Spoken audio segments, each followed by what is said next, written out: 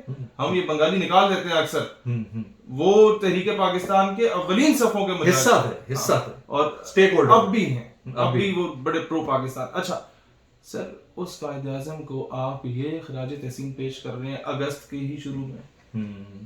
یہ by design تھا سر, اور کیا ہوگا, کسی کی جرت ہوتی ہے وہ اور وہ جھنڈا لہرانا, یہ دونوں بائی ڈیزائن تھے. سر آپ مجھے یہ بتائیں کس نے اتنا کانفیڈنس دیا کہ ایک بندہ 27 گھنٹے اسرائیل کا جھنڈا لگا کے بیٹھا ہو؟ کس نے اتنا کانفیڈنس دیا کہ آپ ڈیفنس کے علاقے میں LGBT کا جھنڈا لگا کے بیٹھ گئے؟ کس نے اتنا کانفیڈنس دیا کہ جہاں اتنا زبردست قسم کا وہ VIP پروٹوکول گزرتا ہے جس سڑک پہ, وہاں جا کے آپ اس طرح کا فوٹو شوٹ کرتے ہیں دن میں, اور اس کے بعد کوئی پوچھ گچھ بھی نہیں ہوئی؟ تو اس کا مطلب ہے کہ پیچھے کوئی قوتیں بیٹھی ہوئی ہیں, ورنہ ان 2% کے لبرلز کی کوئی جرت نہیں ہوتی, مجال نہیں ہوتی ان کو. مجھے پتا ہے نا, عورت مارچ والے جب یہاں ہوتے تھے, جب ہم کہتے تھے ہم آ رہے ہیں تو اس سے پہلے پہنچے ہوتے تھے, آگے بھاگ چکے ہوتے تھے. جب ہم کہتے تھے ہم بھی آج جلسہ کریں گے, 2 بجے کا ٹائم دے کے 11 بجے کے دن کو پہلے روانہ ہو جاتے تھے. تو یہ ہمیں پتہ ہے یہ کتنے پانی میں ہے, لیکن کوئی کانفیڈنس دے رہا ہے, کوئی انہیں کہہ رہا ہے کہ جناب ہمارا ہاتھ آپ کے اوپر ہے. وہ میں کہتا ہوں دہشت گرد کو نہ مارو, وہ بیچارہ پیسے لیتا ہے, وہ 2 وقت کی روٹی کے لیے. دہشت گرد کی ماں کو مارو جس کی کوکھ سے دہشت گردی جنم لے رہی ہے, یعنی جو اس کو سپانسر کر رہا ہے, جو اس کی پیچھے وہ تاریں ہلا رہا ہے. نہیں, اس یہاں پر ایک اور سوال بڑا امپورٹنٹ ہے, کیا دہشت گردی صرف گولے, بم اور بارود سے ہوتی ہے؟ سر یہ بڑی دہشت گردی ہے. دیکھیں میں let me quote an example. آج سے 4 سال پہلے آپ امریکہ کے اندر اگر کوئی بچی سکارف پہننے کے لیے اپنے رائٹ کے لیے کھڑی ہوتی تھی نا, تو وہ کہتے تھے ہماری سوسائٹی کے لیے یہ ٹیرر ہے. ٹھیک ہے, ابھی بھی ہے, جرمنی میں ابھی بھی ہے. تو ہماری سوسائٹی کے اندر اگر کوئی نیوڈ فوٹو شوٹ کر رہا ہے تو ہماری سوسائٹی کے لیے ٹیرر نہیں ہو. سر مجھے یہ بتائیں, پاکستان کی سڑکوں کو نا آپ سونے چاندی کا بنا دیں, یہاں کی بلڈنگز, یہاں دودھ کی نہریں بہا دیں, لیکن اگر نظریاتی ریاست نہ بنی تو وہ ان شہادتوں کا کوئی فائدہ نہیں ہے. جو لوگ کہتے ہیں نا ہم انڈیا کے ساتھ بہتر تھے, وہ اکنامکلی سروائیو بہتر ہونا ہے تو ٹھیک ہے, اچھی بات ہے. آپ نے معیشت بہتر کرنی ہے, آپ نے باقی اپنا پالیسیز بہتر کرنی ہے, بہت اچھی بات ہے. نظریے پہ اگر کمپرومائز آپ کرنا شروع کر دیں تو پاکستان بنایا کیوں تھا بھائی؟ کمپرومائز کرنا شروع کیا تھا تو بنگلہ دیش الگ ہوا, پھر کمپرومائز کرنا شروع کریں گے تو جناب جب یہ حب الوطنی کا یا وہ عشق کا ایلیمنٹ ہی ہمارے اندر نہیں رہے گا تو پیچھے کیا رہے گا؟ پاکستان کی بقا ہی اس نظریے میں نہیں. شہید یہ آپ ماشاءاللہ بڑے نوجوان ابھرتے ہوئے ستارے ہیں, اسٹیبلشڈ ماشاءاللہ سے. جس طرح آپ نے کہا کہ یہ عشق نکلا یا یہ نظریہ ہمارے اندر سے نکل گیا تو پیچھے کچھ نہیں بچنا ہے, وہ نکل گیا والی بات دور رہ گئی ہے. مجھے تو لگتا ہے کہ وہ ناپید ہوتا جا رہا ہے. اس کی ریزن یہ ہے کہ once I travel into the universities as an invitee lecturer, اور میں دیکھ رہا ہوتا ہوں تو بچوں کو 2 نیشن تھیوری کا نہیں پتا. ان کو یہ بتایا جا رہا ہے کہ یہ اسلامک ریپبلک نہیں ہے, یہ جو نام جوڑ دیا گیا چند مولویوں کی جانب سے, یہ ایکچولی یہ تو پاکستان سب کا ہے. ہم بھی کہتے ہیں سب کا ہے, لیکن پھر انڈیا کے اندر مسلم مائنورٹیز کیوں ہیں؟ اگر پاکستان میں ہندوز مائنورٹیز ہیں یا قادیانیوں کو ہم مائنورٹی کہتے ہیں, تو پھر انڈیا کے اندر مسلم مائنورٹی کیوں ہے؟ یہ تو پوری دنیا کا اپنا اپنا کانسٹیٹیوشن ہے نا, ہر ملک کا اپنا کانسٹیٹیوشن ہے. لیکن ان بچوں کو یہ پڑھایا کیوں نہیں جا رہا کہ آپ کے ملک کے اندر قادیانی کانسٹیٹیوشنلی مائنورٹی ہیں, اسی طرح سے باقی بھی مائنورٹیز ہیں, کیوں نہیں پڑھایا جا رہا, ان کو ڈفرینس کیوں نہیں بتایا جا رہا؟ مسئلہ سارا ایٹ کا ہوتا ہے, دوبارہ مسئلہ سارا الٹیمیٹلی انٹرنیشنل پریشر کا ہوتا ہے. اور مسئلہ اس سے بڑا یہ ہوتا ہے کہ ہمارے کئی ایسے لوگ ہیں جو خود اپنا ریٹ لگانے چلے جاتے ہیں ان کو راضی کرنے کے لیے, اور پھر یہ جو ذہنی غلامی ابھی تک نکلی نہیں ہے. سر آپ, میں اس بات کو واپس جاتا ہوں کہ دشمن کو پتہ ہے کہ یار ہم لوگ ان کے بارڈرز پہ ان کے ساتھ چھیڑ چھاڑ کریں گے تو انہوں نے تو ہمیں باندھ دے کے رکھ دینی ہے. ان کی جو فوج ہے وہ they won't dare to do these sort of things. اب وہ کیا کریں گے؟ وہ کہیں گے ان کے کلچر پہ وار کرو, ڈرامہ سیریز, ایڈورٹیزمنٹس. ایک عورت نیم برہنہ حالت میں جب تک نہائے گی نہیں تو آپ کے صابن نہیں بکے گا. مارننگ شو میں جب تک آپ 6-7 سال کی معصوم بچیوں کو نچوا نہیں لیتے یا قوم کی بیٹیوں کو نہیں نچواتے, آپ کا مارننگ شو کامیاب نہیں. Corporate culture. ہاں, اس کے بعد آپ نے بلیڈ لینا ہے شیونگ وہ فارم شوم کا, اس کے لیے آپ نے اگر اشتہار چلانا ہے تو جناب عورت لازمی بیچ میں آنی چاہیے. مطلب مجھے بتایا نا یہ کہاں, اچھا آپ نے موبائل کارڈ بیچنا ہے تو عورت کو بڑے اس کے فگرز واضح کر کے لگائے جاتے ہیں, سوری کٹ کر لیجیے گا, اسے بڑا واضح کر کے لگایا جاتا ہے. آپ اسے بیچ اور کونے پہ لکھا ہوتا ہے اسٹار فلاں فلاں فلاں ہیش ملا دیں تو یہ آپ کا پیکج ہو جائے گا. مطلب تم عورت بیچ رہے ہو یا اسے بیچ رہے ہو یار, یہ ہماری سائیکی بنتی جا رہی ہے اور ہم ڈیسینسٹائز ہوتے ہیں, ہم کہتے ہیں کوئی فرق نہیں پڑتا, کوئی فرق نہیں پڑتا. پچھلے دنوں ایک وہ یہ چائے پتی کا ایک ایڈ آیا تھا, مجھے بڑی حیرت ہوئی تھی کہ اس پہ عورت بیچی جا رہی ہے, پتی بیچی جا رہی ہے. آپ کے دیش کا بسکٹ تب تک نہیں بکتا جب تک آپ پورے محلے کی عورتوں کو نہیں نچوا لیتے. وہ بین بھی ہوا تھا کچھ عرصے بعد. سر وہ اس نے جو دکھانا تھا وہ دکھا دیا نا. ہاں اس نے جو دکھانا دکھا دیا, جو کنٹروورسی جنریٹ کرنی تھی وہ کر دی. اچھا جس طرح ابھی بھی آپ نے ڈراماز کی, ایڈز کی, کمرشلز کی بات کی, تو کچھ لوگ ڈراماز کے اندر کام کرنے والے ایسے بھی ہیں جو نظریے کے ساتھ کھڑے ہیں.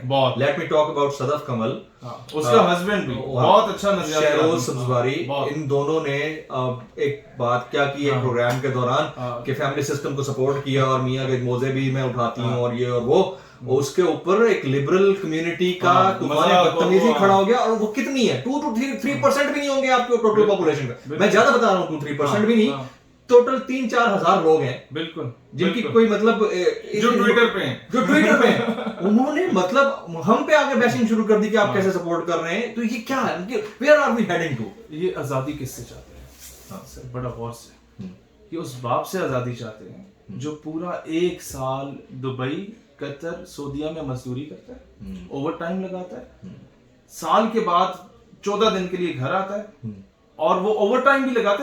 کئی ایسے لوگ میں مزدوروں سے ملا جو کہتے ہیں ہم صبح کا ناشتہ نہیں کرتے, پیسے بچا لیتے کہ ہماری بیٹی شہزادیوں کی طرح جیے, اس کو نئے کپڑے مل جائیں, اس کو اچھی یونیورسٹی مل جائے. اس باپ سے آزادی, شادی اچھی جگہ ہو, اس کے اوپر خرچہ ہو. اس شوہر سے آزادی جو صبح الگ نوکری کرے گا, شام کو الگ نوکری کرے گا, کہ یار میں اپنی بیگم کو خوش رکھوں. اس بھائی کی آزادی کہ وہ تب تک شادی نہیں کرتا جب تک کہتے ہیں میری ساری بہنیں بیان نہ دی جائیں. سر آپ جب بکری نے آزادی مانگی تھی نا, تو سب سے پہلے اس کی جو حمایت کی تھی نا وہ بھیڑیے نے کی تھی, وہی اس کو کھا گیا, اور وہی اس کو کھا گیا. یہ جتنے عورت کے ساتھ یہ نامرد ٹائپ کے نکلے ہوتے ہیں نا, یہ عورت مارچ میں یہ ہوا ہے نا ابھی واقعہ, یہ ہاں اب یہ کیس ہوا ہے نا اسلام آباد کے اندر, نام اگر ہم نام بھی لیں, ایک کیس ہوا ہے, وہ کیا تھا, وہ تو لائک مائنڈڈ لوگ تھے. کیوں ہوا پھر, اگر اتنا ہی لائک مائنڈڈ تھے اور آپ ٹھیک تھے ایک دوسرے کے رائٹس. اور پھر آپ یہ دیکھیں نا, ایک جگہ ہوتا ہے کہ مدرسے میں مولوی نے کر دیا, میں کہتا ہوں سب سے مولوی کو 2 بار پھانسی دو. ہاں جی, ہی از مس یوزنگ دی نیم آف اسلام. لیکن یار جہاں پر آپ عورتوں کے حقوق کے لیے نکل رہے ہوتے ہیں اتنے بڑے مارچز میں, اور آپ ہی اس کے ساتھ ایسی زیادتی کرتے تو اس کو 1 مرتبہ تو پھانسی دو تو صحیح, کم از کم معاشرے کو. اچھا آپ پھانسی کا اعلان کریں, اگلے دن آپس کی بات ہے, اس کیس میں اب یہ پھانسی مانگ رہے ہیں کیونکہ ان کو پتہ ہے کہ ایلیٹ کلاس کے اوپر ہوا ہے. میں آپ کو ایک بات بتاؤں, لیکن یہ نکلیں گے کہ جی پبلکلی ہینگ کرنا ٹھیک نہیں ہے, ایسا ہی ہے, وہ یہ تو ہیومن رائٹس کی وائلیشن ہے. طالبان نے ابھی کچھ دن پہلے جو 2 بندوں کو لٹکایا ہے, اس کے اوپر بچی کو اغوا کرنے کے چکر میں, کیسے کیسے لوگوں نے یہاں پر ٹویٹ کیے, میں تو حیران ہو گیا ہوں. ان کو یہ ڈر پڑ گیا کہ اگر سپیڈی جسٹس اس طرح سے ہوا ہمارے لیے عذاب ہے, آدھے ٹنگے جائیں گے, یہی ڈر ہے. جو بندہ میں کہتا ہوں ایسی بات کرتا ہے نا, اس کے پاس جا کے اس کے بچوں کے سامنے بٹھاؤ, اسے بولو یار اس کی جگہ ان بچوں کو اٹھایا ہوتا تو تمہارے کیا جذبات. سر justice delayed is justice denied, یا 14 دن کی تاریخوں پہ تاریخ ہے. سر 20 سال تک کیس چلتا رہتا ہے. سر ہمارے ڈھوک پہ ایک کیس ہے, ڈھوک 2 ہے ہمارا, تو وہاں پر نا کوئی تیسری نسل ہے جو 2 مرلے کے پیچھے کیس لڑ رہی ہے. اندازہ کریں 3 نسلیں گزر گئی. 3 نسلیں گزر گئی. یہ میں عدلیہ کے بارے میں نہیں کہہ رہا, نہیں عدلیہ بہت اچھی ہے, لیکن وہ نظام ایسا ہے, اسے بہتر. بات عدلیہ کی نہیں ہے, ہم سسٹم میں پھنسے ہوئے نا, کیونکہ ہمارے پاس برٹن لا چل رہا ہے, اور برٹن لا ایکیوز کو سپورٹ کرتا ہے معذرت کے ساتھ. سر اس کو بہتر کرنے کی بہت زیادہ اس میں تبدیلی کی ضرورت ہے. اگلا امپورٹنٹ پوائنٹ جو کہ میں بڑی دیر سے ویٹ کر رہا تھا کہ اس کے اوپر بات کروں, اور وہ یہ ہے کہ